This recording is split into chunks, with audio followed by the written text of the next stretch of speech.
নমস্কার, আমি অ্যাস্ট্রোলজার সৌরভ শাস্ত্রী। আজকে যে গাছগুলো দেখাচ্ছি, এই দুটি গাছ আপনারা বাড়িতে, দোকানে, বিভিন্ন জায়গায় লাগাতে পারেন।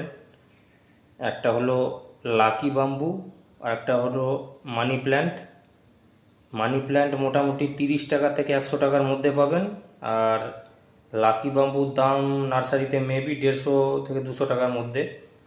তো লাকি বাম্বু লাল কালারের টবে লাগাবেন, আর যে মানি প্ল্যান্ট সেটা নীল রঙের টবে রাখবেন, তবে সেটা এফেক্টিভ হবে। তো এই দুটো গাছ বাস্তুতে রাখা ভালো। এছাড়াও নীল অপরাজিতা, সাদা অপরাজিতা, কালো ধুতরা,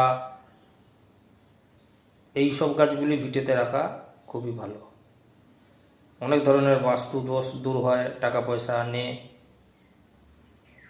তো আপনারা যারা আমার চ্যানেল ফলো করতে চাইছেন, ফলো করতে পারেন ভালো ইনফরমেশনের জন্য। নমস্কার।